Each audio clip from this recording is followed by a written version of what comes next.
Lutung Kasarung, cerita rakyat dari Jawa Tengah. Jangan lupa subscribe dan tekan tombol loncengnya ya. Pada zaman dahulu kala, hiduplah seorang putri bernama Purbasari.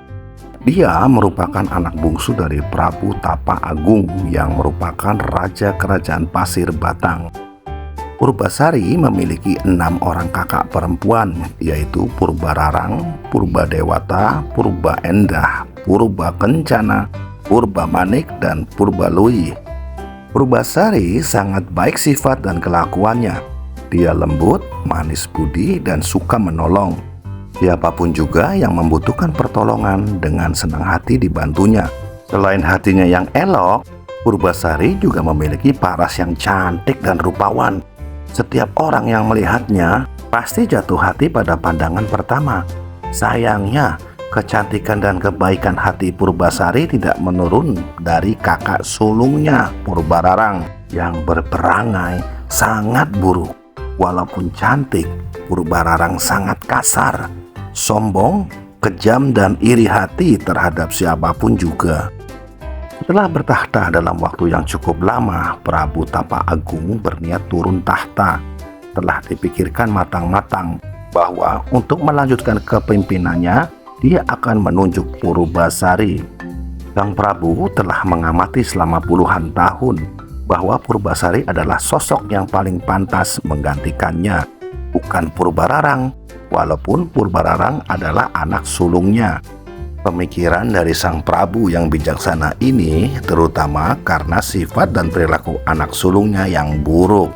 Prabu Tapa Agung khawatir jika Purbararang menjadi ratu, maka ketentraman dan kedamaian kehidupan rakyat akan terganggu dan bahkan menjadi rusak akibat kepemimpinannya Purbararang yang memiliki sifat sangat buruk. Di hadapan seluruh pembesar kerajaan dan juga ketujuh putrinya, Raja Prabu Tapa Agung menyerahkan tahtanya kepada Purbasari. Prabu Tapa Agung lantas meninggalkan istana kerajaannya untuk memulai hidup barunya sebagai pertapa. Purbararang sangat marah luar biasa mendapat tahta kerajaan Pasir Batang diserahkan kepada adik bungsunya. Maka berselang 1 hari sejak penobatan Purbasari menjadi ratu kerajaan Pasir Batang, Purbararang menghubungi Indrajaya, tunangannya. Keduanya kemudian meminta bantuan nenek sihir untuk mencelakai Purbasari. Nenek sihir jahat memberikan boreh atau zat berwarna hitam yang dibuat dari tumbuhan kepada Purbararang. Nenek sihir itu berkata, "Semburkan boreh ini ke wajah dan seluruh tubuh Purbasari." Purbararang segera melaksanakan pesan dari si nenek sihir. Boreh itu disemburkan ke wajah dan ke seluruh tubuh Purbasari. Akibatnya di seluruh tubuh Purbasari bermunculan bercak-bercak hitam yang mengerikan. Dengan kondisi tersebut, Purbararang memiliki alasan untuk mengusir Purbasari dari istana. Orang yang dikutuk hingga memiliki penyakit mengerikan ini tidak pantas menjadi ratu. Seharusnya dia disingkirkan ke hutan agar penyakitnya tidak menular, kata Purbararang. Purbararang kemudian mengambil tahta kerajaan Pasir Batang. Dia memerintahkan Uak Batara yang merupakan penasihat istana mengasingkan Purbasari ke hutan. Ketika Purbasari tengah diasingkan di hutan, terjadilah masalah besar di Kayangan. Pangeran Gurumindah tidak berkenan menikah dengan bidadari Kayangan seperti yang diperintahkan Sunan Ambu ibunya. Sunan Ambu menjelaskan bahwa sosok perempuan yang secantik dirinya hanya akan ditemui Pangeran Gurumindah di dunia manusia. Namun jika Pangeran Gurumindah bersikeras ingin menemui wanita sesuai keinginannya itu, ia harus pergi ke dunia tidak dalam bentuk Pangeran Gurumindah yang gagah dan tampan, melainkan harus dalam wujud penyamaran berupa lutung. "Ya, Lutung Kasarung namamu," kata Sunan Ambu. "Apakah engkau bersedia melakukannya?" Pangeran Gurumindah menyatakan kesediaannya. Setelah menjelma menjadi seekor lutung Kasarung, Pangeran Gurumindah segera turun ke dunia manusia. Dia tiba di hutan. Dalam waktu singkat, Lutung Kasarung sudah menjadi raja para lutung dan kera di hutan tersebut. Hal ini sangat wajar karena tidak ada kera dan lutung yang mampu menandingi kesaktian, kecerdasan, dan kekuatan dari Pangeran Guru Minda.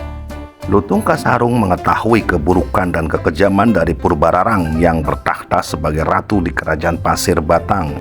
Lutung Kasarung atau Pangeran Guru Minda benar-benar ingin memberi pelajaran kepada ratu yang kejam tersebut. Maka ketika dia mendengar rencana Purbararang mencari hewan kurban di hutan, Lutung Kasarung membiarkan dirinya ditangkap oleh orang-orang suruhan Purbararang. Sebelum menjadi hewan kurban, Lutung Kasarung tiba-tiba mengamuk dan menimbulkan kerusakan di istana Pasir Batang.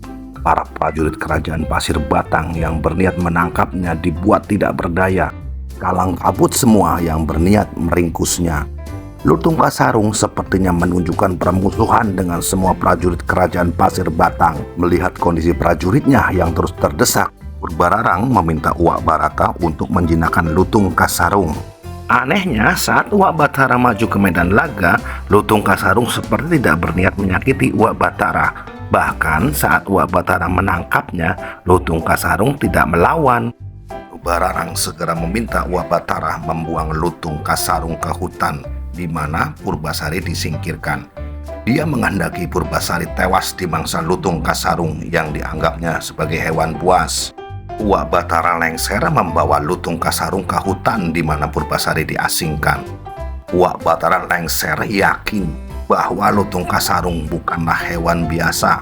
Oleh karena itu, dia memberikan pesan kepada Lutung Kasarung saat mereka bertemu Purbasari. Lutung, putri yang saat ini ada di depanmu adalah putri dari Prabu Tapa Agung.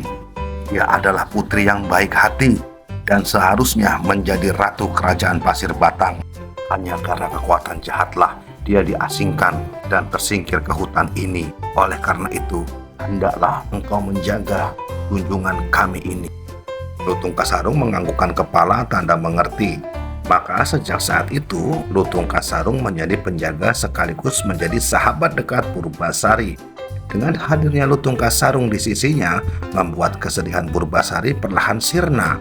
Dia mendapatkan sahabat yang menghibur dan melindunginya. Untuk memenuhi kebutuhan sehari-hari, Lutung Kasarung memerintahkan para kera untuk membawa makanan dan buah-buahan untuk Purbasari. Kelembutan hati, kebaikan, dan sifat baik Purbasari membuat Lutung Kasarung semakin lama semakin sayang kepada Purbasari. Sedangkan sikap tanggung jawab, kepemimpinan, dan kecerdasan dari Lutung Kasarung membuat Purbasari menjadi jatuh cinta. Semakin lama, mereka merasa tidak dapat dipisahkan lagi. Tanpa diketahui Purbasari, Lutung Kasarung memohon kepada ibundanya Sunan Ambu untuk dibuatkan taman yang indah dengan tempat pemandian untuk Purbasari. Sunan Ambu lantas memerintahkan para dewa dan para bidadari turun ke bumi untuk mewujudkan keinginan dari putranya. Para dewa dan bidadari membuatkan taman dan tempat mandi yang sangat indah untuk Purbasari. Pancurannya terbuat dari emas murni. Dinding dan lantainya terbuat dari batu pualam. Air telaga yang mengalir berasal dari telaga kecil yang murni, bersih, dan dengan doa-doa dari para dewa. Para dewa dan bidadari menyebut taman yang indah itu Jamban Salaka. Selain dibuatkan telaga dan taman yang indah, para bidadari menyiapkan beberapa pakaian indah untuk Purbasari. Pakaian itu sangat indah dan lembut, terbuat dari awan yang lembut dengan hiasan batu-batu permata dari dalam dasar lautan.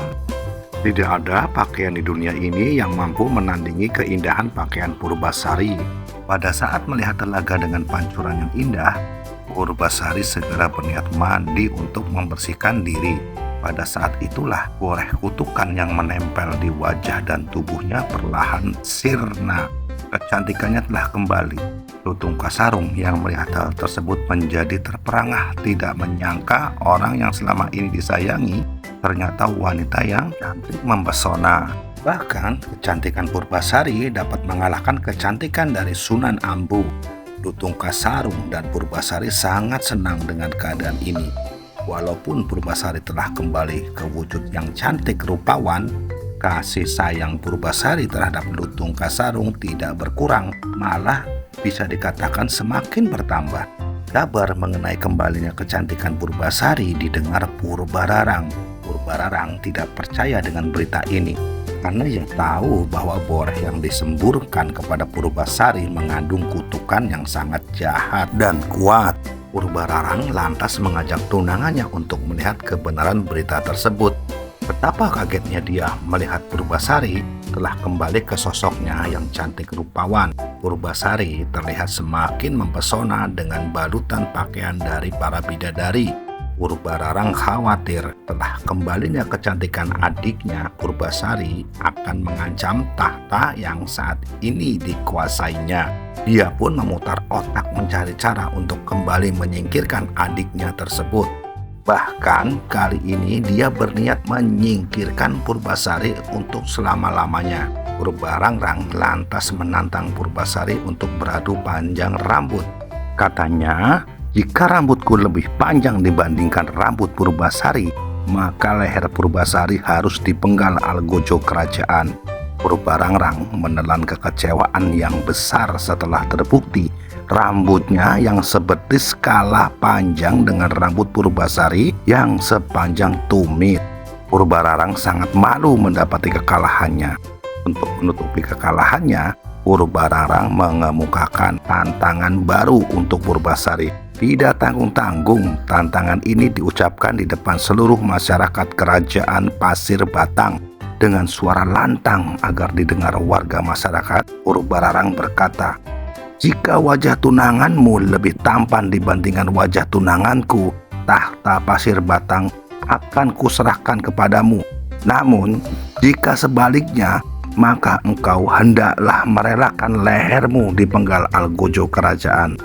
Purbasari paham dia tidak akan mampu menang pada tantangan kali ini. Namun cintanya kepada Lutung Kasarung membuatnya tegar. Dia menggenggam tangan Lutung Kasarung. "Aku mencintaimu dan ingin engkau menjadi suamiku," ucapnya kepada Lutung Kasarung. Air mata berlinang mengalir di kedua pipinya.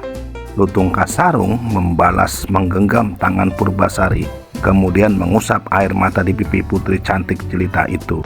Purbararang tertawa terbahak-bahak. "Monyet hitam itu tunanganmu?" "Iya," jawab Purbasari lantang dan mantap. Sebelum Purbararang memerintahkan algojo untuk memenggal Purbasari, Lutung Kasarung tiba-tiba duduk bersila dengan mata terpejam. Mulutnya terlihat komat kamit. Tiba-tiba asap tebal menyelimuti tubuh Lutung Kasarung. Tidak dalam waktu yang lama, asap tebal menghilang dan sosok Lutung Kasarung dengan wajah jelek menghilang seiring berlalunya asap pekat, berganti dengan sosok Pangeran Guruminda yang sangat tampan dan gagah. Terperanjatlah semua yang hadir di tempat itu mendapati keajaiban yang luar biasa tersebut. Betapa tampannya Pangeran Guruminda, bahkan sangat jauh melebihi ketampanan Indrajaya tunangan dari Purbararang. Pangeran Guruminda lantas mengumumkan bahwa Ratu Kerajaan Pasir Batang yang sebenarnya adalah Purbasari.